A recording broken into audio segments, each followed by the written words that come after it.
नमस्कार, आप देख रहे हैं क्रांति टुडे और मैं आपके साथ मशीन सिद्दीकी। और क्रांति टुडे का सबसे खास शो नेताजी इस्माइल खान देख रहे हैं इस वक्त। और हमारे बीच मौजूद है मोहम्मद आरिफ, संस्थापक हैं उम्मीद फाउंडेशन और जिला उपाध्यक्ष हैं समाजवादी पार्टी। सुर्खियां जब बटोरी जब लॉकडाउन लगातार उम्मीद फाउंडेशन की ओर से जब बेसहारा गरीब मजदूरों की मदद की जा रही तब मोहम्मद आरिफ का नाम ऊपर उठकर आया था और इनकी संस्था का नाम ऊपर उठ के आया था। कई ऐसे नेक कार्य किए हैं जो सुर्खियां काबिल तारीफ हैं, सुर्खी बटोरने के लायक नहीं, काबिल तारीफ हैं। सुनीता जी, हमारे शो में आपका बहुत बहुत स्वागत है। साथ में एक समाज सेवी भी है, उसके लिए भी आपको बहुत बहुत धन्यवाद और स्वागत है हमारे शो पर। बहुत बहुत धन्यवाद नसीम जी। ये सर जो शो का पड़ाव रहता है, सवाल रहते हैं। पहला आपका सवाल ये रहता है कि इस समय जो राजनीतिक मुद्दा बना हुआ है किसान आंदोलन, आपका क्या मानना रहता है? किसान आज अपनी मांगों को लेकर अगर दिल्ली में जमे हुए हैं, उसे खालिस्तानी बता दिया जाता है और राजनीति करा दी जाती है, इसमें आप क्या कहेंगे? तो देखिए, भारतीय जनता पार्टी की अगर आप बात करें, जब से ये पार्टी सत्ता में आई है तो इस पार्टी का एक सबसे बड़ा मुद्दा रहा है इस पार्टी का जो मेन जो मीडिया है वो है तुष्टिकरण। ये तुष्टिकरण कर कर सत्ता में आए, धोखे से झूठे वादे कर करके मोदी जी का फेस ऑफ करके इन्होंने सत्ता हासिल की। और जब से ये शासन में आए हैं, सत्ता में आए हैं, कहीं ना कहीं चीज़ों को धार्मिक रूप से दर्शाने का काम कर रहे हैं, धार्मिकरण कर रहे हैं। अगर कोई अपनी अधिकारों की बात करता है, कोई भी समुदाय का व्यक्ति हो या किसी जाति विशेष का व्यक्ति, यदि वो अपने अधिकारों की, अपने मौलिक अधिकारों की, अपने सामाजिक अधिकारों की बात करता है और उसको लेकर के सड़क पर आकर के आंदोलन करता है, तो भारतीय जनता पार्टी का ये एक सिस्टम रहा है कि कभी किसी को पाकिस्तानी कह देना, कभी किसी को खालिस्तानी कह देना। तो ये हमारे देश के किसान हैं, और देश का किसान जो है वो बहुत ही मेहनती है। देश का किसान जब अन्न उगाता है तब हमारी थाली में रोटी आती है। देश के किसान को अगर आप खालिस्तानी कहेंगे तो ये आप पूरे देश का अपमान करेंगे मेरे ख्याल लॉकडाउन में सरकार ने भी हाथ अगर देखे जाए उठाए हुए थे, लेकिन जनपद जालौन में आपके द्वारा काफी मदद की गई है, काफी सुर्खियां बटोरी है आपने। क्या मानते हैं कि सरकार ने सिर्फ वाहवाही लूटी और मदद तो आम जनता ने की है? सरकार कह रही थी कि लॉकडाउन में, इस कोरोना काल में हमारी जो सुविधाएं थी, मूलभूत सुविधाएं थी, बहुत बड़ी कारगर साबित हुई। आपका क्या मानना रहता है? इतनी कारगर साबित हो पाई थी, वाहवाही लूट लेते हैं? देखिए, सरकार की अगर आप बात करते हैं तो 22 मार्च को जनता कर्फ्यू लागू किया था माननीय मोदी जी, देश के प्रधानमंत्री जी ने 22 मार्च को जनता कर्फ्यू का ऐलान किया था। 22 मार्च को पूरा देश एक लॉकडाउन शेड्यूल में 22 मार्च को जनता कर्फ्यू का पालन भी किया देश की जनता ने। और उसके तत्काल 2 दिन बाद माननीय प्रधानमंत्री जी ने लॉकडाउन का पूर्ण रूप से ऐलान किया। अब चूंकि इनके पास कोई रोड मैप था नहीं, कोई तैयारी थी नहीं लॉकडाउन करने की, और इन्होंने तत्काल लॉकडाउन की घोषणा कर दी। ना तो पब्लिक को समय दिया, जनता के पास कोई टाइम नहीं था अपनी ज़रूरत की चीज़ें इकट्ठा करने का। तो कहीं ना कहीं लॉकडाउन में इनकी नीतियां पूरी तरह से फेल रही। लॉकडाउन में जितनी भी लोगों ने मदद की है वो मेरे ख्याल से देश की जनता ने ही एक दूसरे की मदद की। भारतीय जनता पार्टी कहीं भी मदद करती हुई नजर आई।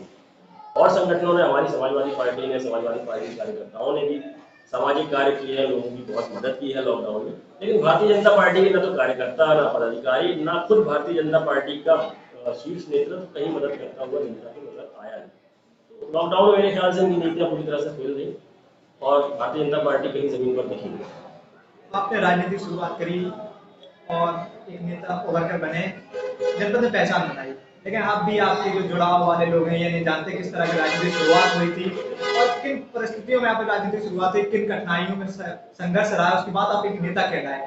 तो आपका जीवन हम शुरू से जानना चाहते हैं, जब से आपने राजनीतिक शुरुआत करी थी और एक आज जो पद मिला है, कद मिला है, जो आपने आज पहचान बनाई है, वहां तक अपना सफर जानना चाहते हैं। देखिए, राजनीति में एक गैर राजनीतिक व्यक्ति था। एक छोटा सा बिजनेस है हमारा, और मैं उस बिजनेस को ही मोटिवेट करता था। राजनीति में आने का उद्देश्य कोई खास नहीं था। राजनीति में आने का मेरा एकमात्र उद्देश्य ये था कि मैं लोगों तक जाऊं, लोगों की सेवा करूं।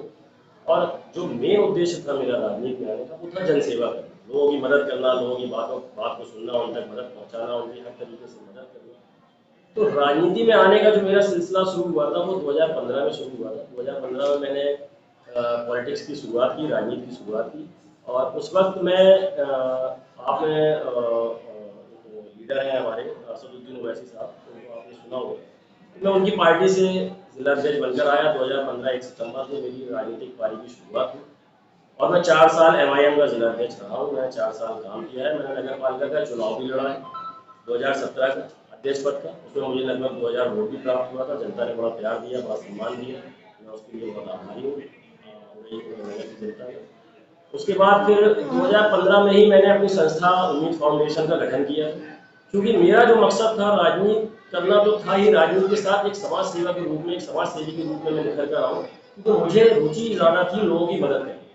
पॉलिटिक्स तो होती है, पॉलिटिक्स जहाँ होती है वहाँ होती है, पॉलिटिक्स करना भी मेरा उद्देश्य था, लेकिन समाज सेवा के साथ पॉलिटिक्स करना ये मेरा मेन मकसद था। मैं युवाओं को ये दिशा, ये मैसेज देना चाहता था कि हम युवा हैं, हमारे अंदर एनर्जी है, अगर हम चाहें तो पॉलिटिक्स के साथ समाज सेवा भी लोगों की कर सकते हैं, और समाज सेवा करने से ही आप एक अच्छे पॉलिटिकल बन सकते हैं, एक अच्छे, मतलब आप अपने देश के निर्माण में एक बेहतरीन योगदान अगर आप तब दे सकते हैं जब आप एक बेहतरीन समाज सेवी और एक बेहतरीन पॉलिटिकल लीडर।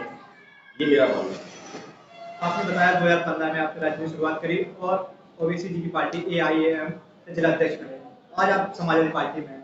क्या कारण रहा पार्टी छोड़ने का? और जिस तरह आरोप लगते रहते हैं कि ओवैसी जी की पार्टी है जो एक धर्म विशेष पार्टी रह गई है करके, कितनी सच्चाई है इसमें? देखिए, कोई भी पार्टी हो, कोई भी राजनीतिक दल हो, तो उसका एक एजेंडा होता है, उस दल की एक विचारधारा होती है, उस दल की कुछ नीतियाँ होती हैं। तो अगर उस असदुद्दीन ओवैसी की आप बात करें, बहुत बड़े लीडर हैं, बहुत काबिल आदमी हैं, बैरिस्टर लेवल के आदमी हैं, संविधान का बहुत ज्ञान है उनके पास, लेकिन अगर आप उनकी पॉलिटिकल जो करियर है उसकी अगर आप बात करें तो उनका करियर तो बहुत अच्छा है, लेकिन उन्होंने जो पार्टी अपनी, जिस पार्टी का वो विस्तार करने में लगे हुए हैं देश के अंदर, और अपनी पार्टी को राष्ट्रीय पार्टी बनाने के एक मिशन पर चल रहे हैं, तो उस पार्टी में न तो कोई नीतियां हैं उनके पास, न उनका अपना कोई एजेंडा है, ना ही उनके पास कोई ठोस विचारधारा है, और ना ही उनके पास किसी तरह का कोई विजन है। उनका काम केवल लोगों को भ्रमित करना। मुझे ऐसा लगता है, मैंने एमआईएम पार्टी इसलिए छोड़ी क्योंकि मैं भाजपा की पैटर्न में राजनीति करने को बिल्कुल भी स्वीकार नहीं कर सकता। देखिए, मुस्लिम लीडरशिप होना चाहिए, मैं इसके खिलाफ नहीं हूँ कि मुस्लिम लीडरशिप नहीं होना चाहिए, मुस्लिम क़यादत नहीं होना चाहिए, मुस्लिम लीडरशिप होना चाहिए, लेकिन मुस्लिम लीडरशिप जो होना चाहिए वो मौलाना अब्दुल कलाम आज़ाद वाली होना चाहिए, जिन्ना वाली होना चाहिए। मेरा अपना ऐसा मानना है। तो कहीं ना कहीं ओवैसी साहब जो है वो जिन्ना की आइडियोलॉजी को फॉलो कर रहे हैं, और मेरा सबसे बड़ा कारण यही था पार्टी छोड़ने का, जिन्ना की आइडियोलॉजी को कभी भी एक्सेप्ट नहीं कर सकता। मुझे अब्दुल कलाम आज़ाद वाली आइडियोलॉजी पसंद है, मैं उसको स्वीकार करूंगा। अगर कोई बेहतरीन लीडर मेरे सामने ऐसा आता है जो मौलाना अब्दुल कलाम आज़ाद वाली लीडरशिप लेकर आएगा, मैं उसको एक्सेप्ट करूंगा। पंचायत चुनाव को लेकर आपकी पार्टी की क्या तैयारी, और पंचायत चुनाव क्या सोशल मीडिया संभव है? देखिए, पंचायत चुनाव का तो अभी वर्तमान में समाजवादी पार्टी में हूँ, पार्टी का जिला उपाध्यक्ष भी हूँ।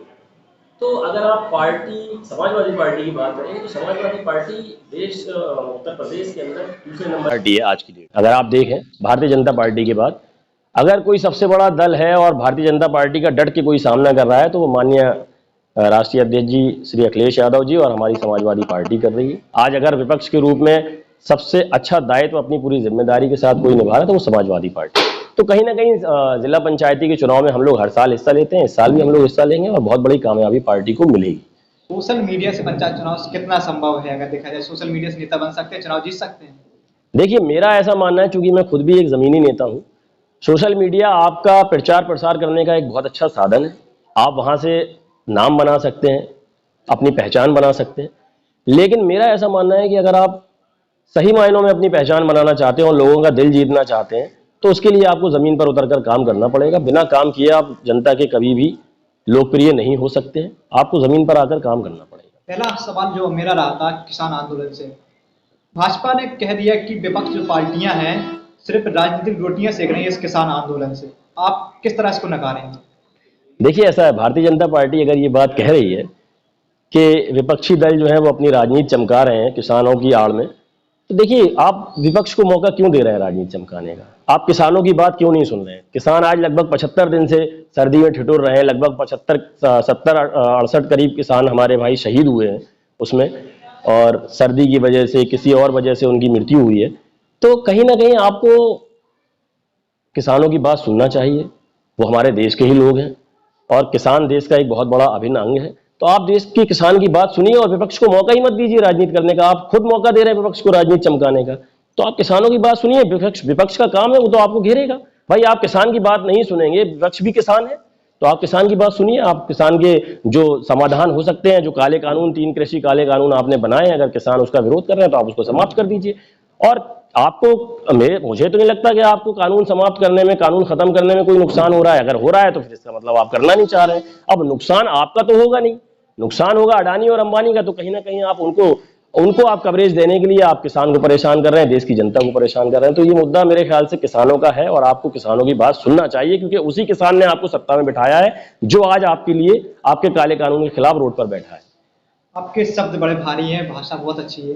तो हम ये जानना चाहेंगे, शुद्ध भाषा से बता रहे हैं आप, अगर किसी को नेता बनना है, जैसे आपने बताया कि आप जमीनी स्तर के नेता हैं, और कोई नेता बनना चाहता है, आपकी प्रेरणा लेना चाहता है, आपने जिस तरह शुरुआत करी समाज सेवा से और एक नेता बने, किस तरह शुरुआत करे और एक नेता उभर कर आए? क्योंकि आजकल देखा जा रहा है जो नए युवा आ रहे हैं सिर्फ सोशल मीडिया के नेता बन के रह जा रहे हैं, भड़काऊ पोस्ट में अपनी नेतागिरी वहीं खत्म कर दे रहे हैं। किस तरह शुरुआत करें आप? देखिए, मैं उनसे ये कहना चाहता हूं कि अगर वो वाकई पॉलिटिकल लीडर बनना चाहते हैं तो सबसे पहले वो सेवा भाव अपने अंदर पनपाएं, एक मतलब सेवा भाव का अपने अंदर एक जन्म दें, क्योंकि जिसके अंदर सेवा भाव नहीं होगा वो नेता नहीं बन सकता।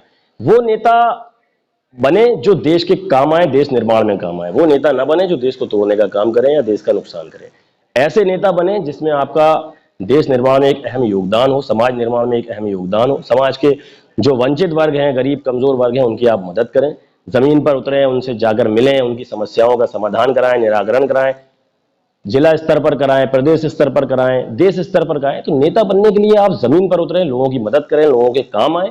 यही एक मैसेज मैं युवाओं को देना चाहता हूं। केवल फेसबुक से आप नेता नहीं बन सकते। फेसबुक से आप अपना नाम तो बना सकते हैं, लेकिन पहचान आपकी काम से बनेगी, और काम से जो पहचान बनती है वो ठहरती है, वो रुकती है। मेरा ऐसा मानना है। 2022 के लिए क्या तैयारी और किन मुद्दों को लेकर चुनाव होने जा रहे हैं? आपकी पार्टी को से चुनाव लड़ेगी आपकी पार्टी के प्रत्याशी, किन मुद्दों को लेकर क्या तैयारी है? देखिए, हमारा एक ही विजन है, एक ही मुद्दा है, वो है विकास।